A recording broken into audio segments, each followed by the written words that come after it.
नमस्कार मित्रांनो, स्वागत आहे तुमचं पुन्हा एका नवीन व्हिडिओमध्ये.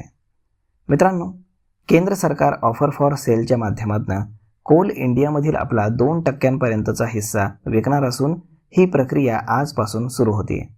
या विक्री अंतर्गत कोल इंडियाचे एकूण 12,32,00,000 शेअर्स विकले जाणार आहेत. सरकारने या विक्रीसाठी प्रति शेअर 412 रुपये किंमत म्हणजेच फ्लोअर प्राइस निश्चित केली आहे. सरकारनं ठरवलेली 412 रुपयांची किंमत ही सध्याच्या बाजारभावापेक्षा 10% कमी असल्यानं गुंतवणूकदारांना सवलतीच्या दरामध्ये हे शेअर्स उपलब्ध सरकार करून देणार आहे.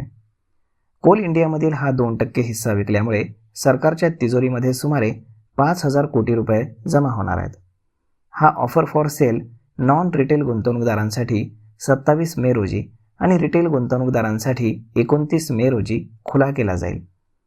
गुंतवणूक आणि सार्वजनिक मालमत्ता व्यवस्थापन विभागाचे सचिव आशिष चावला यांनी सोशल मीडियावरून या संदर्भातली माहिती दिली. केंद्र सरकार कोल इंडिया लिमिटेडमधील 1% मूळ हिस्सा विकते आणि जर जास्त मागणी म्हणजेच ओव्हर सबस्क्रिप्शन झाल्यास ग्रीन इश्यू पर्याय अंतर्गत अतिरिक्त 1% हिस्सा विकण्याचा पर्याय खुला ठेवण्यात आल्याचं चावला यांनी सांगितलं.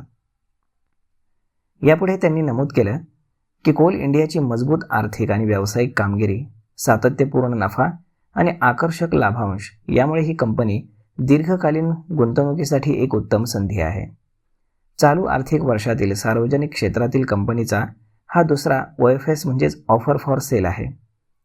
यापूर्वी अगदीच गेल्या आठवड्यामध्ये सरकारनं सेंट्रल बँक ऑफ इंडियामधील 8% हिस्सा OFSच्या माध्यमातून विकून 2,266 कोटी रुपये उभे केले होते. केंद्र सरकारनं आर्थिक वर्ष 2026-27च्या अर्थसंकल्पामध्ये निर्गुंतवणूक आणि ॲसेट मॉनिटायझेशनच्या माध्यमातून 80,000 कोटी रुपये गोळा करण्याचं उद्दिष्ट ठेवलं आहे, जे आर्थिक वर्ष 2025-26च्या सुधारित अंदाज असणाऱ्या 33,837 कोटी रुपयांच्या तुलनेतही दुपटीनं जास्त आहे.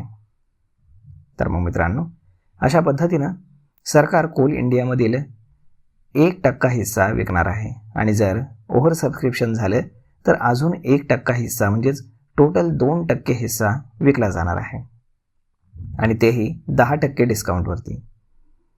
तर मग मित्रांनो, हा व्हिडिओ, ही माहिती तुम्हाला कशी वाटली हे तुम्ही आम्हाला कमेंट करून नक्कीच सांगा. आणि जर आवडली असेल तर आपल्या जवळच्या मित्रमंडळींसोबत देखील हा व्हिडिओ तुम्ही शेअर करायला विसरू नका. धन्यवाद.